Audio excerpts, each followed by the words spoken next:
안녕하세요. 인디게임 메시카를 기획하게 된 정우주입니다.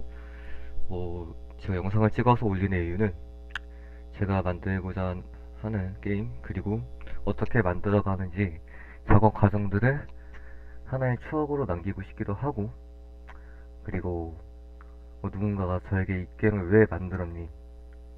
또는 너는 이 게임을 통해서 뭘 얻고 싶니?를 물어본다면 한마디로 설명하기 힘들거든요.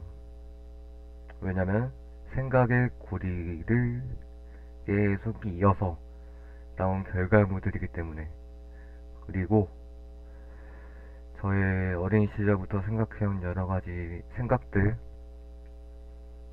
그리고 여러가지 시도하면서 실패했던 결과들, 이들을 통해서 나온 결과이기도 해요. 그게 바로 제가 만들게 된 이유거든요. 이렇게 얘기하다 보면은 결국에는 제가 만들게 된 이유와 목표가 한마디로 요약될 수 있지 않을까, 정리될 수 있지 않을까 생각을 해봐요. 자, 그러면 어떤 게임인지 간단히 설명을 해볼게요. 게임 자체는 대체 역사 추리 텍스트 어드벤처라는 장르를 가지고 있습니다. 이 게임을 생각하게 된 계기는 중고등학생 청년 성인 교육이 게임이 도울 수 있다. 그래서 저는 그냥 게임보다는 흔히 시리어스 게임 혹은 기능성 게임이라고 이야기를 하죠. 게임성, 그냥 게임성이라는 게 여러 가지가 있겠지만 게임의 재미만을 추구하는 것이 아닌 어떤 사회적인 메시지 혹은 자신이 전달하고자 하는 메시지 또는 교육의 기능까지 맡을 수 있는 게임 그 이상의 기능을 추구하고 싶었어요. 하지만 기능성 게임이라는 것은 그뿐만이 아니라 게임성까지 같이 가져가야 돼요. 그렇기 때문에 재미와 게임 기능성 게임이 추구하는 기능, 그 두 가지 사이에서 서로 줄다리기를 해야 되는 거예요. 저 같은 경우에는 이러한 목적을 달성하기 위해 교육이라고 할 수 있겠죠. 교육이 처음에는 주된 목적이었는데 메시카에서는 교육보다는 메시지 전달에 조금 더 초점을 맞출 거예요. 근데 이런 메시지를 전달하거나 교육을 하는 데 있어서 액션성이 강한 게임보다는 뭔가 스토리텔링 위주의 게임이 더 알맞다고 생각을 하였고, 제가 추구하는 것도 그렇고 3D 모델링을 사용해서 제작할 만한 실력이 안 되고, 그 다음에 그것에 기반이 되는 장비가 부족해요. 그렇기 때문에 좀 더 2D 위주의 추리 게임, 퍼즐 게임 요소들을 적극 사용하려고 해요. 이를 통해서 저는 사실 이게 텍스트 어드벤처라는 장르기도 하잖아요. 추리 어드벤처, 역전재판이나 단간론파 이런 게임도 있었을 테고. 근데 보통 이런 게임들의 문제점은 대중화되지 못한 부분도 어느 정도 있더라고요. 그러니까 최근에는 또 비주얼 노벨이라고 해가지고 진짜 글만 나오고 선택지를 통해서 넘어가는 게임, 이런 게임들도 있는데 사실 저도 그렇게 좋아하진 않아요. 좋아하진 않는데 이런 게임들이 뭔가 대중화되기 위해서는 좀 일반적인 내용, 그러니까 모든 사람들이 재밌게 볼 수 있는 내용들, 많은 사람들이라고 하더라도 결국에는 이 장르 자체가 거부가 되는 사람들이 있겠죠. 어떻게 보면은 이건 게임보다는, 게임은 게임인데 하나의 완결된 스토리를 보여준다. 그리고 그 스토리 안에서 나타나는 게임 시스템이 당신을, 유저들을 재미있게 느낄 수 있도록 게임의 스토리에 걸맞는 전투 시스템이 돼야 돼요. 참 어렵죠? 그래서 이제 제가 목표로 하는 거는 이 장르의 한계를 깨는 거예요.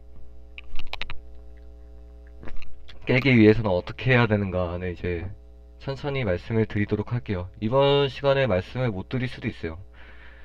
왜냐면 이것을 말씀드리려면은 아까 저희 게임이 이제 추리 텍스트 어드벤처라고 했지만 추리 요소가 가미된 교섭 어드벤처거든요.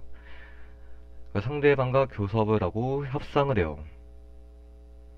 근데 이 교섭이 재미 요소가 되는 것이기 때문에 이 부분에 대해서는 나중에 인물이 어떤 상황에 처해 있고 왜 교섭과 협상을 해야 하는지, 그리고 그 협상의 대상이 무엇이고 어떤 것을 얻으려고 하는지, 그 안에서 일어나는 갈등들을 어떻게 극복해 나가는지, 이런 것들을 조금 얘기해야지 저희 게임 시스템에 대해서 얘기를 할 수 있을 것 같아요.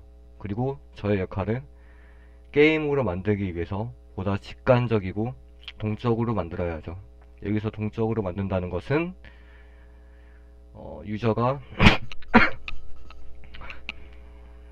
자신의 의도대로 상황을 컨트롤할 수 있거나 혹은 자신이 택한 방식에 따라서 적절한 반응이 나온다고 이해를 해주시면 더 편하실 거예요. 자, 그 다음에 이러한 주제 게임을 사람들이 게임으로서 즐길 수 있는가, 사회적 메시지를 전달하는 것이 가능한가에 대해서 한번 확인을 해보도록 하겠습니다. 이러한 목적을 가지고 만들게 된 인디 게임입니다. 잘 봐주시면 감사하겠습니다. 텍스트 어드벤처 장르 선택의 이유는 전자책과 가장 유사한 형태의 텍스트 어드벤처 장르, 그러니까 스토리텔링이 어쩔 수 없이 당기게 되기 때문에 어느 정도 교육 및 메시지 전달에 적합하다고 판단을 했어요.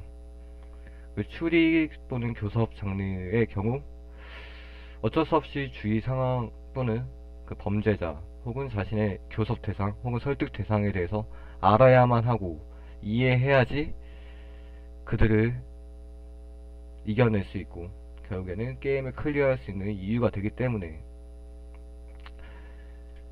어떻게 보면 제가 전달하고자 하는 메시지를 또는 교육적인 내용들을 자연스럽게 말할 수 있겠죠. 그리고 마지막으로 타 장르에 비해서 비교적 적은 시간과 기술, 비용입니다. 물론 해보니까 시나리오나 이게 일러스트 또는 이제 여러 이미지들 작업들 있잖아요. UI나 이런 리소스들은 생각보다 많이 들어가더라고요. 그래서 그림까지 그리게 되는데 한번 보도록 합시다.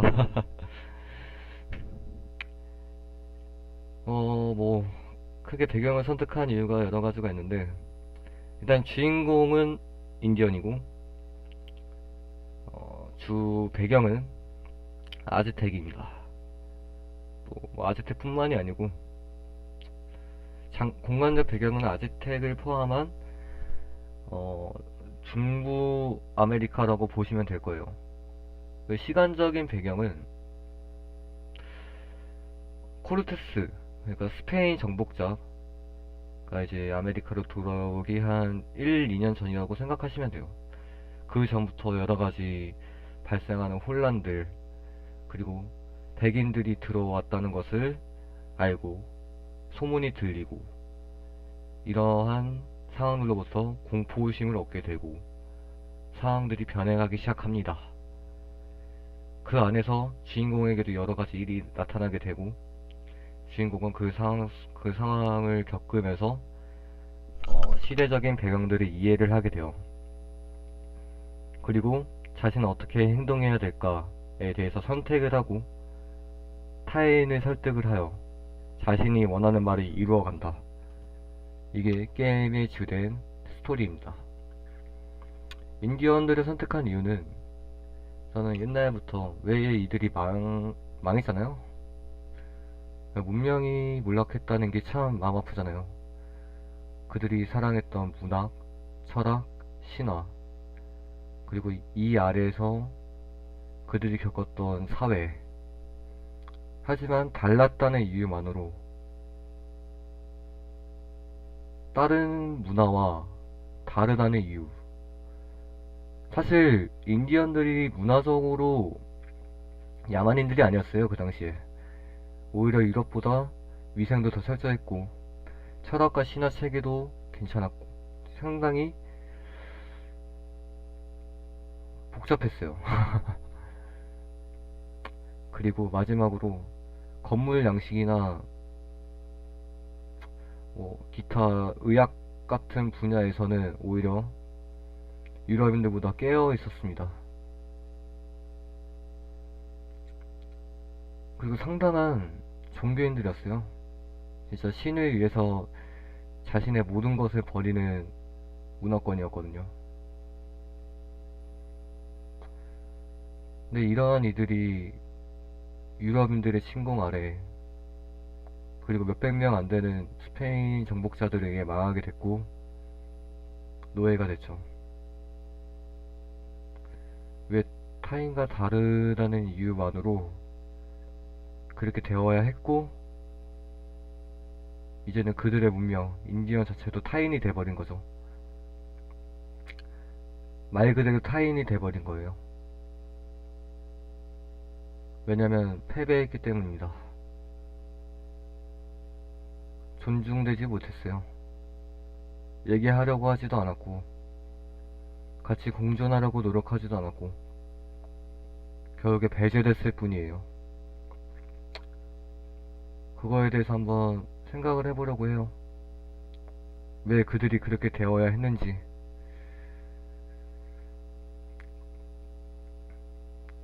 자, 그러면은 뭐 목적은 그냥 이렇게 얘기했지만 뭐 또 읽어보시면 될 겁니다. 뭐 철학적인 사고로는 뭐 식민주의랑도 좀 연결이 돼 있긴 한데 근대 사상 이성을 중시하는 근대 사상과도 좀 연결이 되어 있고 하지만 이러한 근대적인 사고는 뭐 지금에서야 많이 사라졌죠. 물론 인디언들을 재조명하려고 하지만 이미 망한 문명이기 때문에 몰락한 문명이고 역사에서 사라진 문명이기 때문에 대변하기가 쉽지가 않습니다. 그래서 결과적으로 타자에 대한 이해와 존중에 대해서 한번 고민해보기 위해서 근데 사실 뭐 그 이외에도 여러가지 풍자나 종교적인 이유도 좀 있고 뭐 개인적인 사상이나 풍자 뭐 사상까지는 아니더라도 신념, 생각 이런 게 이제 많이 들어갈 수도 있어요. 뭐 어쨌든 그거는 게임 안에서 나타나겠죠. 사실 이것도 제가 좀 오래전에 썼었고 작업을 하면서 이것저것 생각이 많이 바뀌었었기 때문에 좀 확실하지 않을 수도 있어요. 뭐 그러면은 뭐 그때 얘기를 하면서 어떻게 보면은 엽기적이 돼버리겠네요. 게임을 만들면서 제가 만들고자 한 목적들을 다시 한번 돌아보자. 좋네요. 어쨌든 주인공은 뭐 대규모 인신 공략이나 쿠르투스의 소극적인 대처 등 멸망의 근본적인 원인을 유럽인이 아닌 인디언의 입장에서 주도적으로 해결해 나가는 것이 게임의 주 목표가 될 것입니다. 말이 좀 엉키네요. 준비를 안 했거든요. 리얼합니다. 자, 이거는 이제 게임과 관련돼서 현대사회에 대한 고민이었어요. 의미 없습니다, 이건. 사람마다 다르니까요. 그리고 고려해볼 만한 사항이라고 생각해요. 자, 이거는 처음에 만들었던 시놉시스인데 과거 우리가 아메리카라고 부르는 대륙에는 멕시카족이 중심이 되는 아즈텍이 지배하고 있었다. 아즈텍은 속국 형태의 도시 국가들로 구성되었으며 활발한 교역 활동에 기반하여 찬란한 문명을 자랑하였다. 하지만 1521년 이 강력하고 화려한 태양의 제국은 불과 300명에 불과한 코르테스의 스페인 정복자와 테노치티틀란의 주변 중소국가연합에 의해 멸망한다. 그리고 인디언은 500년간 고통의 역사를 겪게 된다. 지금부터 당신은 코르테스가 멕시코만에 도착하기 1년 전인 1518년으로 돌아갈 것이다. 그리고 당신의 생존을 위해 아즈텍의 멸망을 막기 위해 타인을 설득해야 한다. 과연 이 어려운 상황 속에서 어떻게 상대방의 마음을 움직일 것인가? 자, 게임의 목표입니다. 자, 멸망의 원인을 이끌어낸 인물들의 심리적인 요인들을 활용하여 새로운 의사결정을 이끌어내어라. 제가 초반에 생각했던 교섭입니다. 교섭의 정의입니다. 물론 뭐 사전상이나 뭐 실제 뭐 협상학 혹은 뭐 심리학에서 얘기하는 교섭과 좀 다를 수도 있어요. 그리고 뭐 저도 이 기획안을 작성한 이후에 작업을 하면서 여러가지 협상과 관련된 그리고 협상 심리학과 관련된 서적들을 좀 찾아보긴 했는데 결국엔 게임이잖아요. 물론 그 요소들을 활용을 하겠지만 참조는 하겠지만 전적으로 지식에 의존하지는 않을 거예요. 물론 어느 정도 논리의 기반 혹은 주인공의 교섭의 틀, 그러니까 패러다임, 방식 정도는 가져올 수 있겠죠. 하지만 가장 중요한 거는 자신의 진심입니다. 그게 맞더라고요. 여러가지 생각해 봤고 저도 겪어온 결과 사람의 마음을 움직이기 위해서는 진심이 있어야 하고 진심이 없으면은 자신의 목표 자체도 붕 떠버리고 협상을 하고자 하는 혹은 어떤 행동의 변화가 있기를 원하는 상대에게 말을 할 때 말이 붕 떠버리더라고요. 뭐 하여튼 그렇습니다. 하여튼 1518년대 아즈텍의 상황은 이랬어요. 아즈텍은 큰 국가, 하나의 국가가 아니고 제국도 아니었어요. 사실 한 3개 정도 되는 큰 국가가 3개 큰 국가가 주도하는 삼국연맹이었습니다.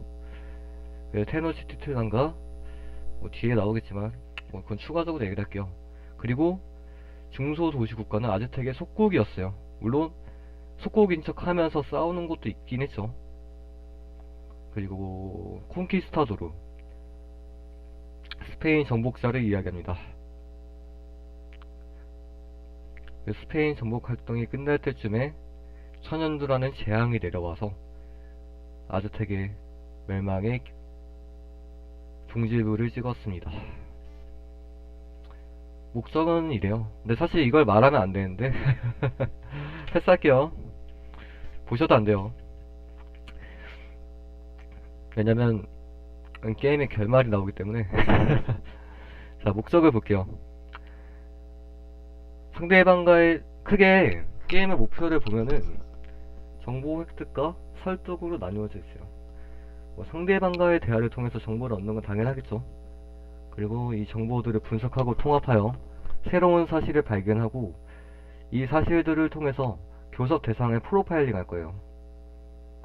그래서 대상이 어떤 생각을 가지고 있는 사람이고 대상이 그 어떠한 행동을 하게 된 동기가 무엇이고 자신이 원하는 행동을 하기 위해서는 어떤 동기를 자극을 해야 되는가, 어떤 마음을 자극해야 되는가, 그리고 어느 부분에서 이 사람이 약한 부분을 보이고 어느 부분에서 강한 부분을 보이는지, 그리고 이 사람의 말을 하는 습관이 무엇이고 이 사람의 진심을 알기 위해서는 어떠한 부분에 초점을 맞춰야 되는지 이런 것들을 확인해야 돼요. 그러려면 상대방의 상황과 상대방을 읽어야 합니다. 뭐 읽을 수도 없겠지만 세심히 관찰을 해야 되죠. 뭐 이런 식으로 교섭을 진행하면서 상대방에 대한 정보를 획득할 수가 있어요. 두 번째, 상대방이 내가 원하는 정보를 내주지 않을 경우 교섭 또는 미니게임을 통해 획득하다. 미니게임 같은 경우에는 이제 신화, 아즈텍의 신화에 대한, 인디언들의 신화에 대한 간단한 퍼즐 게임이 될 거예요. 그리고 이 신화의 내용이 많기 때문에 신화의 진실을 알아가는 간단한 퍼즐 게임, 그리고 이 퍼즐 게임들을 통해서 신화의 진실을 알아갈 수 있는, 그리고 이 신화의 진실을 활용해서 주인공이 타인을 설득할 수 있는 그러한 소재로 컨텐츠를 만들 거예요. 그 다음은 설득, 교섭, 획득한 정보를 토대로 역사적 인물들을 설득하여 내가 원하는 결과를 이끌어내어라. 게임의 핵심 포인트죠. 뭐 참조 제품 같은 경우는 처음에 역전재판 같은 추리 게임들을 봤었는데 사실 어느 정도 모티브로 정하자는 생각을 했었어요. 근데 저는 잠시만요. 잠깐만 쉬었다 하겠습니다.